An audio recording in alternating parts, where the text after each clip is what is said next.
નમસ્કાર મિત્રો, hello education પર આપનું સ્વાગત છે। તમામ મિત્રોને ગુડ મોર્નિંગ। વર્ષ 2026 માટેની મોટી ગિફ્ટ મિત્રો સરકારે આપી દીધી છે। વિદ્યા સહાયક ભરતી ધોરણ 1 થી 5 ટેટ 1 માટે અંદાજે 11,000 જેટલી મોટી ભરતીની જાહેરાત સરકારે આપી દીધી છે। આજના ન્યૂઝપેપરની અંદર આવી ગયું છે।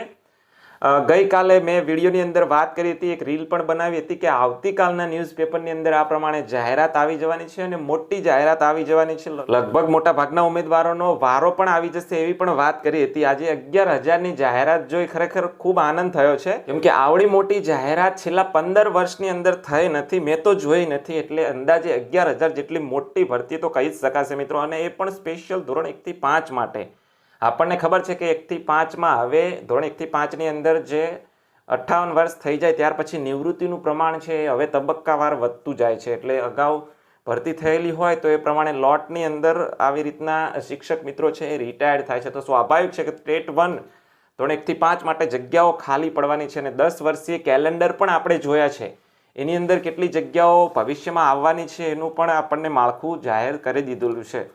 હવે વિદ્યા સહાયક ભરતી અંતર્ગત ફોર્મ ભરવાનો સમયગાળો, ત્યાર પછી સ્વીકાર કેન્દ્રો પર જમા કરાવવા બાબત છે, પછી વેબસાઇટ કઈ છે, શૈક્ષણિક લાયકાત કેટલી રહેશે, પગાર ધોરણ કેવી રીતનું રહેશે, વય મર્યાદા, એની અંદર છૂટછાટ, ડોક્યુમેન્ટ કયા કયા જોઈશે, મેરિટ ગણતરી અને પસંદગી પ્રક્રિયા, આ તમામ માહિતી છે એ આ વિડીયોની અંદર તમને મળી રહેશે। એટલે મહેરબાની કરીને ચેનલ પર નવા હોય તો ચેનલને સબસ્ક્રાઈબ કરી દેશો। અને તમે ભૂતકાળમાં જોઈ લીધું છે કે વિદ્યા સહાયક ભરતીના A to Z વિડીયો અને પાતળી ભેદરેખાને લગતા પણ વિડીયો હશે તો મારી ચેનલ પર આવી જાય છે। તો વિડીયોની શરૂઆત કરતા પહેલા ચેનલ પર તમે નવા હોય તો ચેનલને સબસ્ક્રાઈબ કરી દેશો। વિડીયો સારો લાગે તો તમામ મિત્રો સુધી અવશ્ય શેર કરશો। સૌપ્રથમ જાહેરાત કઈ રીતની આવી છે એ આપણે જોઈ લઈએ અને ત્યાર પછી વિગતવાર જાહેરાત વિશે વાત કરીએ। સૌપ્રથમ ન્યૂઝપેપરની અંદર જાહેરાત કંઈક આ પ્રમાણે આવી છે। વિદ્યા સહાયક ધોરણ 1 થી 5 ગુજરાતી માધ્યમ વર્ષ 2026 જાહેરાતનું વર્ષ આપી દીધું છે। બીજું બધું આપણે જોતા નથી, અગત્યની જે બાબતો છે એ જ આપણે જોઈ લઈશું। વિદ્યા સહાયક વર્ગ 3 જાહેરાત ક્રમાંક વર્ષ 2026 માટે પહેલો જ છે અને ધોરણ 1 થી 5 વિભાગ પણ આપી દીધું છે ગુજરાતી માધ્યમ, અને કુલ અંદાજિત જગ્યાઓ 11,000 આપી દીધી છે, બરાબર। ત્યાર પછી નીચે અગત્યના મુદ્દા છે એ ખાસ ધ્યાનથી જોવાના થાય છે। શિક્ષણ વિભાગનો જે પત્ર છે 2026 માટેનો એ પણ એમને ટાંક્યો છે, અને વેબસાઇટ પર જે જગ્યાઓ છે રોસ્ટર આધારિત એ પ્રાથમિક શિક્ષકોના જિલ્લા ફેર કેમ્પની કાર્યવાહી પૂર્ણ થાય પછી જ જણાવવામાં આવશે। પ્રાથમિક જે શાળાવાર જગ્યાઓ છે, કેટેગરીવાર જગ્યાઓ છે એની 11,000 જગ્યાઓ પૈકી દિવ્યાંગજનો માટે સામાન્ય વહીવટના નક્કી કર્યા મુજબ 4% લેખે જગ્યાઓ છે દિવ્યાંગજનો માટે ખાસ રાખવાની થાય છે। ત્યાર પછી અહીં અગત્યનો મુદ્દો અહીં ટાંકેલો છે કે ઉક્ત પત્રથી મળેલ મંજૂરી અન્વયે હાલ જે ઉમેદવારો DLEDના છેલ્લા વર્ષમાં અભ્યાસ કરતા હોય અને ટેટ 1 પરીક્ષા પાસ કરેલ હોય તેવા ઉમેદવારો હાલ ઉમેદવારી નોંધાવી શકશે। એટલે ફોર્મ તો એ લોકો ભરી શકશે, વિદ્યા સહાયક ભરતીની અંદર એમને ફોર્મ પણ ભરવા દેવામાં આવશે। આવા ઉમેદવારોના DLEDના ગુણ તથા માર્કશીટ તેઓની DLEDનું પરિણામ પ્રસિદ્ધ થયેથી ઓનલાઈન ઉમેરવાની છૂટછાટ આપવામાં આવશે। એટલે ઓનલાઈન ફોર્મ ભરતી વખતે આમને ફોર્મ ભરવા દેવામાં આવશે, અને જે DLEDના ગુણ છે એ કદાચ દાખલ કરવા માટેનો એ અલગથી ઓપ્શન આપશે કે પ્રથમ વર્ષના કે જે પણ એમને દાખલ કરવાનું કહે, પરંતુ જ્યારે ફાઇનલ યર્સ એટલે બીજા વર્ષનું પરિણામ આવે ત્યારે DLEDના ગુણ તથા માર્કશીટ જે રહી એનું પરિણામ પ્રસિદ્ધ થયેથી ઓનલાઈન ઉમેરવાની છૂટછાટ આપવામાં આવશે। પહેલો મુદ્દો છે ભરતી અંગેનું ઓનલાઈન અરજીપત્રક છે આ વેબસાઇટ પર 15/4/2026 થી લઈ અને 24/4/2026ના બપોરના 3 વાગ્યા સુધી ફોર્મ ભરી શકાશે। હવે આપણે જોઈ લઈએ શૈક્ષણિક લાયકાત, પગાર ધોરણ, વયમર્યાદામાં છૂટછાટ, પસંદગી પ્રક્રિયાના નિયમો, સ્વીકાર કેન્દ્રોની યાદી, ઓનલાઈન અરજીપત્રક ભરવા માટેની સામાન્ય સૂચનાઓ, આ બધી વસ્તુ છે એ આપણે 1 by 1 જોઈ લઈએ। સૌપ્રથમ ઓનલાઈન ફોર્મ ભરવાનો જે સમયગાળો છે એ કેટલો છે એ આપણે જોઈ લઈએ।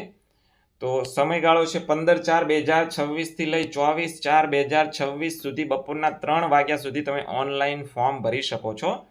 સ્વીકાર કેન્દ્ર પર ઓનલાઈન ભરેલું ફોર્મ છે એ જમા કરાવવાનું હોય છે, અને સાથે સાથે ડોક્યુમેન્ટની કોપી પણ લઈ જવાની છે। એટલે એક પ્રકારે તમે કહો તો ડોક્યુમેન્ટ ચકાસણી થાય છે, તમે ભરેલું ફોર્મ છે એ એ પણ ચકાસે છે અને બધી વસ્તુ ઓકે જણાય પછી એ સબમિટ કરે છે. એટલે ડોક્યુમેન્ટ ચકાસણી અને સ્વીકાર કેન્દ્ર પર ફોર્મ જમા કરાવવાની જે કામગીરી છે એ 24/4/2026 સુધી ચાલશે. ત્યાર પછી ઓનલાઈન ફોર્મ ભરવા માટેની વેબસાઇટ કઈ છે તો આ રીતની છે dpgujarat.in. આપણને લાસ્ટ વિદ્યા સહાયક ભરતીની જે વેબસાઇટ આપેલી છે એ જ લિંક આપેલી છે.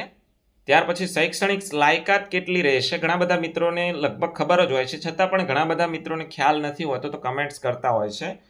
તો ધોરણ 12 પાસ એટલે HSC જે લાયકાત છે એમાં, ત્યાર પછી PTC અથવા DLED અથવા BLED અથવા ડિપ્લોમા ઇન સ્પેશિયલ જે એજ્યુકેશન આવે છે એ, અને ત્યાર પછી ટેટ. આ 3 જે ડિગ્રીઓ છે એ ફરજિયાત છે. અને જે વધારાની શૈક્ષણિક લાયકાત છે એમાં ગ્રેજ્યુએશન છે એ તમે ઉમેરી શકો છો વધારાના ગુણ મેળવવા માટે, પરંતુ ગ્રેજ્યુએશન ફરજિયાત નથી. એટલે ઉપરની 3 ડિગ્રી ફરજિયાત અને ગ્રેજ્યુએશન છે એ વધારાની લાયકાત મુજબ ધ્યાનમાં લેવાશે. ત્યાર પછી પગાર ધોરણ કેવી રીતનું હોય છે તો પ્રથમ 5 વર્ષ માટે ફિક્સ પગાર 26,000 રહેશે. ત્યાર પછી 5 વર્ષ પછી 7મા પગાર પંચ મુજબ 25,581 મુજબ ફૂલ પગાર જે પણ થાય એ મળશે. મેરિટ ગણતરી કેવી રીતે થાય છે તો ધોરણ 12 એટલે HSCના 20%, PTC, DLED, BLED, diploma in education હોય તો એના 25%, ત્યાર પછી ટેટ 1ના 50% અને ગ્રેજ્યુએશનના 5%. આ મુજબ જ મેરિટ ગણતરી થાય છે.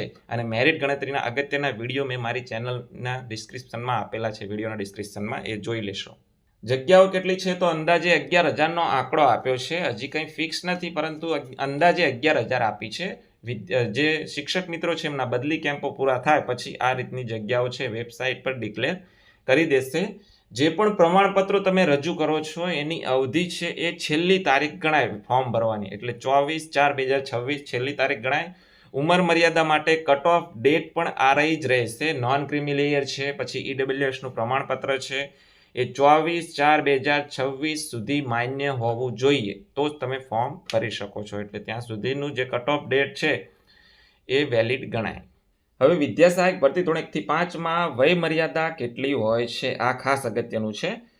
બિન અનામત પુરુષ માટે 18 થી 33 વર્ષ, બિન અનામત મહિલા માટે 18 થી 38 વર્ષ. એવી રીતે અનામત કેટેગરીના પુરુષ ઉમેદવાર હોય SC, ST, SEBC, EWS તો એમને 18 થી લઈ અને 38 વર્ષ. એવી રીતે અનામત કેટેગરીના મહિલા ઉમેદવાર હોય તો એમને 18 થી લઈ 43 વર્ષ. શારીરિક ખોડખાપણ એટલે PH કેટેગરીના પુરુષ ઉમેદવાર હોય તો 18 થી 43 વર્ષ. PH કેટેગરીના મહિલા ઉમેદવાર હોય તો 18 થી 45 વર્ષ. ત્યાર પછી PH કેટેગરી હોય પ્લસ અનામત કેટેગરી હોય એના પુરુષ ઉમેદવારને 18 થી 45 વર્ષ. એવી રીતે તમે જુઓ તો PH પ્લસ મહિલા ઉમેદવાર હોય તો એમને 18 થી લઈ 45 વર્ષ આપેલું છે. અને જે માજી સૈનિક હોય તો એના કિસ્સામાં નીચે પ્રમાણે જે પ્રમાણે ગણતરી આપેલી છે એ પ્રમાણે તમે જોઈ શકશો. તો આ રીતે વયમર્યાદા બાંધેલી છે વિદ્યા સહાયક ભરતી ધોરણ 1 થી 5 માટે. હવે ડોક્યુમેન્ટ કયા કયા જોઈશે તો આપણને ખબર છે કે અગાઉ પણ વેબસાઇટ પર મૂકેલા છે, છતાં પણ જોઈ લઈએ કે ફોર્મ સાથે જોડવાના આધારો. એટલે ફોર્મ ભરતી વખતે આટલા ડોક્યુમેન્ટ તૈયાર રાખવાના છે, સ્વીકાર કેન્દ્ર પર માગશે. એક તો શાળા છોડ્યાનું પ્રમાણપત્ર એટલે LC, જાતિ અંગેનું પ્રમાણપત્ર એ તમારે SC, ST, SEBC હોય એ પણ. SEBC ઉમેદવાર હોય તો એમને નોન ક્રિમી લેયર પ્રમાણપત્ર એટલે કે ઉન્નત વર્ગમાં સમાવેશ નથી થતો તે અંગેનું પ્રમાણપત્ર. ત્યાર પછી EWSના ઉમેદવાર હોય એમનું પ્રમાણપત્ર જોઈશે. PH કેટેગરીમાં લાગુ પડતું હોય તો PHનું પ્રમાણપત્ર. માજી સૈનિક માટેનું પ્રમાણપત્ર. ત્યાર પછી 7મા નંબર પર છે HSC ધોરણ 12ની માર્કશીટ. ત્યાર પછી ધોરણ 12નું ટ્રાયલ સર્ટિફિકેટ. ત્યાર પછી ટેટ 1ની માર્કશીટ, સ્નાતકની માર્કશીટ, એવી રીતે સ્નાતકનું ડિગ્રી પ્રમાણપત્ર, સ્નાતકનું ટ્રાયલ સર્ટિફિકેટ.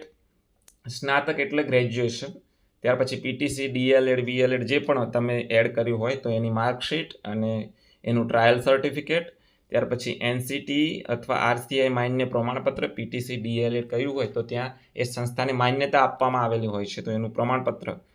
ત્યાર પછી ચાલુ વિદ્યા સહાયક હોય અને પછી એમને આ ભરતીમાં એપ્લાય કરે છે તો એમને નિમણૂકનો હુકમ, NOC પણ જોઈએ છીએ. અને 3 લાખનો બોન્ડ લાગુ પડતો હોય તો એ પણ સાથે લાવવાનો હોય છે. ત્યાર પછી વિધવા હોય તો એમને સક્ષમ અધિકારીનું પ્રમાણપત્ર. વિધવા મહિલા ઉમેદવારે પુનઃ લગ્ન કરેલ નથી એવું સોગંદનામું.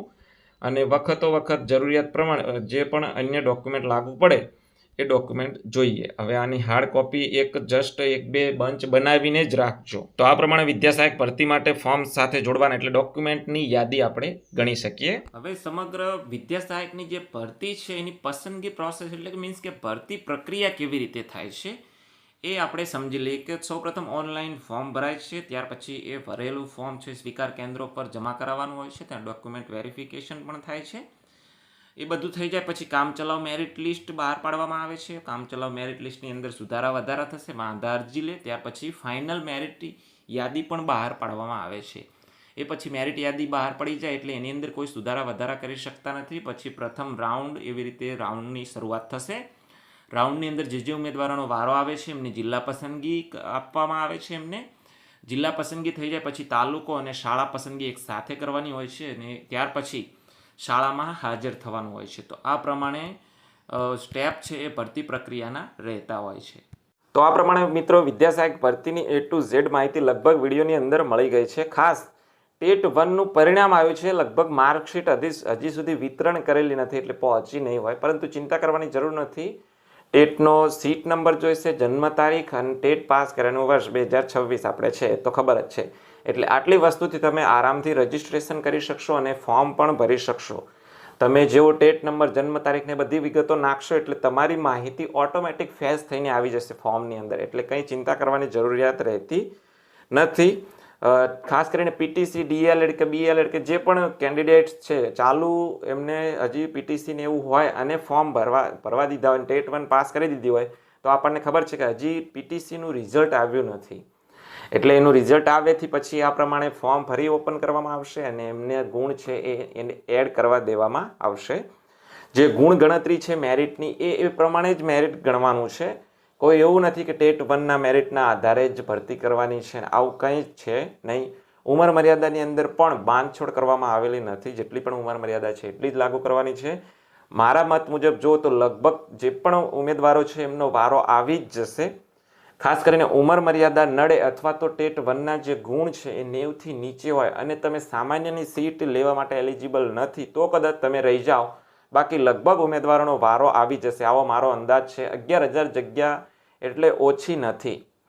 એટલે આટલી મોટી ભરતી આવી છે તો આપણે એને વધાવીએ છીએ. તમામ ઉમેદવારોને મારા તરફથી બેસ્ટ ઓફ લક અને ખૂબ ખૂબ અભિનંદન કે આટલી જલ્દી જાહેરાત આવી ગઈ છે. કદાચ ભરતી છે એ પ્રક્રિયા થોડી લાંબી થઈ શકે છે. આપણને ખબર છે જૂની ભરતીઓ લગભગ 1 વર્ષ સુધી ચાલી છે, પરંતુ ચિંતા કરવાની જરૂર નથી. જેવી ચૂંટણી પ્રક્રિયા છે કે જે પણ રિઝલ્ટ આવવાના છે પીટીસીના એ આવી જશે એટલે ઝડપથી ભરતી પ્રક્રિયા છે પૂર્ણ કરવા પર સરકાર ધ્યાન આપશે. તો આવી રીતનું છે. આશા રાખું છું કે તમને આ વિડીયો પસંદ આવ્યો હશે. વિડીયો પસંદ આવ્યો હોય તો તમામ મિત્રો સુધી અવશ્ય શેર કરશો.